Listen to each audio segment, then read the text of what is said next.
Welcome to the Man of Recaps. This is Avatar, the first movie. Welcome to Pandora, a wild, beautiful jungle planet filled with natural wonder. So obviously humans are here to strip mine it. Jake Sully is an injured Marine who's lost the use of his legs, and he's brought in for the Avatar project, where he'll control an alien body of the native species, the Navi. This body was built for Jake's brother, a scientist, but because they're identical twins, it'll work with Jake, so he's in, and now he's a blue alien cat person. And this is especially exciting for Jake because, now he can walk again. He joins the rest of Team Avatar, his scientist boss, Sigourney Weaver, and his funny co-worker, The Big Bang Theory. They venture forth to explore Pandora, a breathtakingly beautiful place, but with dangerous wildlife where everything wants to kill ya. It's basically space Australia. On his very first day, Jake gets separated. He's not going to survive the night, but what's this? A native Navi busts in to save him. She is Neytiri, and at first thinks Jake is just another dumb human, but the tree wisps seem to like him, so she figures he must be okay. She takes him to her father, the chief, who wants to kill him, but she stands up for him, so yeah, it's exactly Pocahontas. Back in his human body, Jake meets with the mean military guy who gives him a secret mission to infiltrate the Navi and learn everything about him. See, the humans are here to mine the super valuable mineral unobtainium, and right under the Navi home tree is where most of it is. They want Jake to find a way to get him to move peacefully, otherwise they're gonna have to go kick him out. And so Neytiri teaches Jake the ways of the Navi, and Pandora is an absolutely insane place where you just jump off of trees and hope leaves will catch ya. Luckily, Jake is kind of a crazy adrenaline junkie, so he's all about this life. Naturally, he and Neytiri start to fall in love, and as she teaches him about how they live in harmony with nature, he starts to realize the humans are the bad guys. Now, the most important thing Jake has to learn is how to ride the animals here. It's unique because on Pandora, everything has this sort of gross nerve tendril that can connect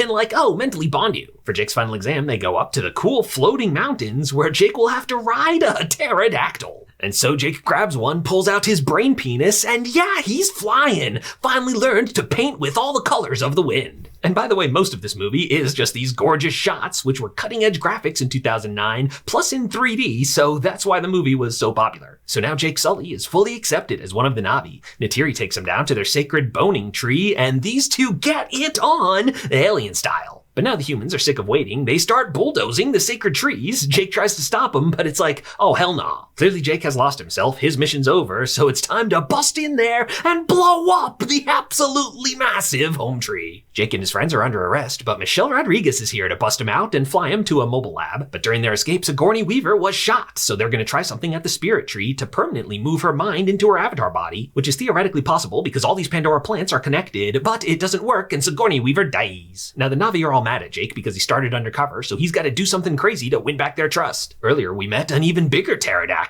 they call Taruk, and Jake's well, I'm gonna ride it, and yes, he pulls it off, becomes the legendary figure Taruk Maktau. He flies around to unite all the clans, and when the humans come to bomb the Tree of Souls, it's a big Navi army here for the final battle. And yeah, the Navi are incredible fighters, but they still use bow and arrows, while the humans have guns, so things aren't going well. But what's this now? All the dangerous wildlife has come to join the fight. Yes, Pandora, defending itself. Their goddess Awa heard their prayer. But mean military guy is a huge badass, goes for the one-on-one with Jake, and he goes for Jake's weak spot. Yes, his defenseless human body that can't breathe Pandora air. But busting in to save her boyfriend is Neytiri. Yeah, takes this guy out, gets to Jake's human body, and it's a beautiful interspecies romance moment, as even in this weird alien body, she's I see you. And so the day is saved. All the evil humans are kicked off Pandora, but they'll probably be back with bigger guns. As for Jake Sully, this human body just ain't doing it for him anymore. He decides to try the Tree of Souls permaswap, and this time it works. Jake Sully permanently a Navi. And that's where the first Avatar movie comes to an end.